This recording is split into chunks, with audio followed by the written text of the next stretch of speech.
गोपिका काय करत आहेत?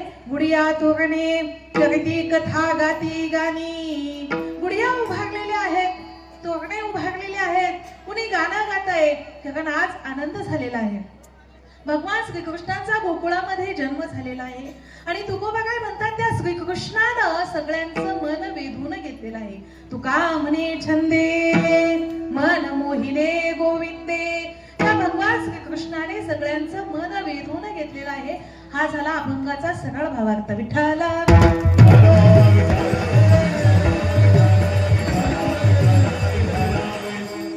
अभंगावर चिंतन करण्या अगोदर थोडासा परिहार तो असा, time and tide waits for none. वेळेच्या आधी आणि भाग्यापेक्षा जास्त माणसाला काहीच भेटू शकत नाही. समय से पहले और तकदीर से ज्यादा किसी को कुछ भी नहीं मिलता. मी माझं महत् भाग्य मानते की आज वज्रेश्वर भगवान यांच्या समोर, देवानंद गिरी महाराज यांच्या समोर मला कीर्तन सेवेचं हे महत् भाग्य प्राप्त झालं. या कीर्तनाला ज्यांच्यामुळे सहकार्य मला मिळालं ते आमच्या परतूरचं वैभव आहे. ब्रह्मा महाराज येवले त्यांच्या सहकार्यातून आणि निलेश दादा फुके यांच्या संपर्कातून आणि पेटीवादक दादा आहेत आपले. दादा नाही जो सापडला तर पांढरे तीन पकडा. पेटीवादक दादा आहेत रावसाहेब नाना पेटी मास्तर, त्यांच्याही संपर्कातून आम्ही इथपर्यंत आलो. आजच्या कीर्तनाचे जे यजमान आहेत ते रामनिवास दादा गटानी, शिवप्रसाद दादा गटानी, नंद किशोर दादा गटानी, बाळाप्रसाद दादा गटानी, सत्यनारायण दादा गटानी. या यजमानांसाठी एकदा जोरदार टाळ्या वाजवा. तसेच आजच्या कीर्तन सेवेसाठी उत्कृष्ट गायनाचार्य आहेत लक्ष्मण दादा बोर्डे, साबळे महाराज आणि मृदुंगाचार्य उत्कृष्ट आहेत विशाल महाराज. विशाल महाराजांसाठी एकदा जोरदार टाळ्या वाजवा. तसेच आज मी या ठिकाणी जी उभी आहे, माझ्या पाठीशी माझ्या दोन बहिणी उभ्या आहेत, त्यामुळं मला असं भीती अजिबात वाटणार नाही. माझी बहीण संध्याताई बनकर ताईसाहेब बुठेड्यावरून आलेल्या आहेत. तसेच आमचे भाऊजी सुद्धा बाबूराव मुरलीधर बनकर तेही या ठिकाणी आलेले आहेत.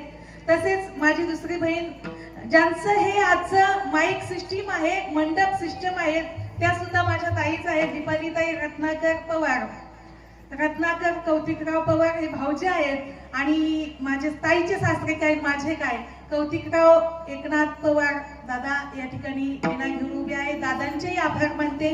तसेच कीर्तन सेवेसाठी उत्कृष्ट गायक, संपूर्ण महाराष्ट्राचं वैभव, संपूर्ण महाराष्ट्राला ज्यांच्या गायनानं वेळ लावलं असे आमचे सासरे बंडूभाऊ गोळेगावकर, त्यांचे चिरंजीव म्हणजे माझे मालक पांडुरंग महाराज गोळेगावकर या ठिकाणी कीर्तन सेवेसाठी उपस्थित आहेत. सगळ्यांचे आभार मानते. तुमचे गायक वादक श्रोते सगळ्यांचे आभार मानते आणि सेवेकडे वळते. विठ्ठला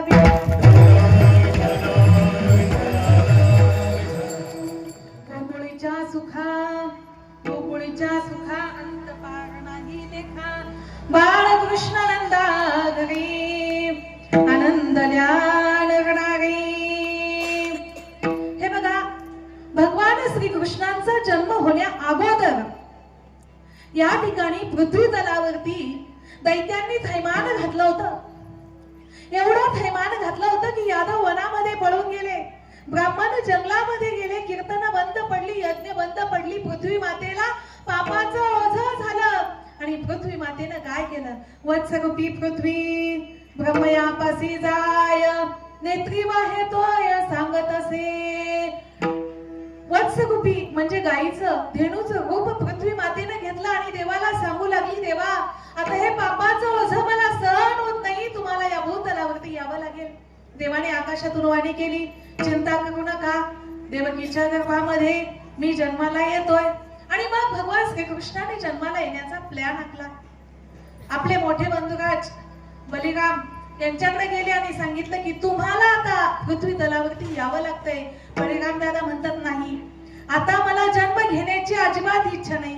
मागच्या जन्मामध्ये तुमच्या सोबत 14 वर्ष वनवास भोगला, आता मला वनवास भोगण्याची अजिबात इच्छा नाही. त्यावेळी भगवान श्रीकृष्ण म्हणतात, दादा मागच्या जन्मामध्ये तू कनिष्ठ होता, आता तू काय होय? आता तू वडील होईगा सर्वज्ञ, पाळीन मी आज्ञा तुझी वारी. आता तू वडील होय आणि मी तुझा लहान भाऊ होतो आणि तुझी आज्ञा मी पाळीन. आता भगवान श्रीकृष्ण जन्माला येणार आहेत. कुणाच्या पोटी? देवकीच्या पोटी भगवान श्रीकृष्णांचा जन्म होणार आहे. आणि देवकी ही कंसाची बहीण होती. कंसाने फार मोठ्या थाटामाटात देवकी विवाहामध्ये एक आकाशातून वाणी झाली. आकाशाची वाणी सांगत असे कंसा, मानी हा भरवसा बोलण्याचा, 8वा जो पुत्रीचा वध करील तुझा. अरे ज्या बहिणीचा तू एवढ्या थाटामाटात विवाह पार पाडतोय, त्या बहिणीचा 8वा पुत्र तुझा काय करेल? वध करेल. कंस घाबरला, मागावया खडग घेऊनी धावला, हात तो धरिला वसुदेवे. खडग घेतलं आणि देवकीला मारण्यासाठी कंस धावून गेला, पण वसुदेवानं हात धरला. वसुदेव सांगतो, आतापर्यंत देवकी तुझी बहीण होती, पण आता माझी पत्नी झाली आणि पत्नीचे रक्षण करण्याचा संपूर्ण अधिकार पतीला असतो. तू देवकीला मारू शकत नाही. एक तर तू असं करू शकतो, देवकीचे जे पुत्र होतील ते मी तुझ्या हवाली करून देईल. पण कंसाला विश्वास आला नाही. ठेवा बंदीखानी, दूता सांगत असे. देवकीला आणि वसुदेवाला बंदीखान्यामध्ये ठेवलं आणि देवकीच्या पोटी पहिली मुलगी जन्माला आली. त्यावेळी वसुदेव म्हणतो की अरे ही कोण आहे? मुलगी आहे आणि हिच्यापासून तुला भीती नाही. कंसाला ही वाटलं ही मुलगी आहे, मुलगीपासून आपल्याला भीती नाही. पण कळेचे नारद मुनी त्या ठिकाणी आले आणि त्यांनी सांगितलं, हे बघ, एक कमळाचं फुल घेतलं. कमळाला किती पाकळ्या असतात? 8. पहिल्यापासून मोजली तर पहिली 8वी भरते आणि 8वी पासून मोजली तर पहिली 8वी भरते. म्हणजे कुठूनही मोजलं तर कोणती पण 8वी. म्हणजे तू सगळ्या पुत्रांचा काय कर? पुण्य सारावया भेटे देव ऋषी, वधी बाळकासी ठेवू नको. तू या पुत्रांना जिवंत ठेवू नको. आणि मग कंसाने एक करत किती लेकरं मारली? 6 मारली. आता जो 7वा जन्माला येतोय तो 7वा योग मायेने काय केला? 7वा जो गर्भ योग माया नेत नेऊनी घालीत देवकी उदरी. 7वा जो बळीराम दादा आहे त्याला देवकीच्या उदरामध्ये नेऊन घातलं आणि आता 8वा जन्माला येणार आहे. 8वा देवकीच्या पोटी जन्माला यायचा आहे. तर तो साक्षात भगवान श्रीकृष्ण आहे, ज्याचा आज आपण चरित्र पाहणार आहोत. जो 8वा भगवान श्रीकृष्ण देवकीच्या गर्भामध्ये असताना देवकीचा तेज सूर्यासारखा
तेज पाहून कंसाचं हृदय जळू लागलं. कारण देव जर पोटात असेल तर त्या आईची कुस आणि आईच्या चेहऱ्यावरती तेज काय असेल हो माऊली?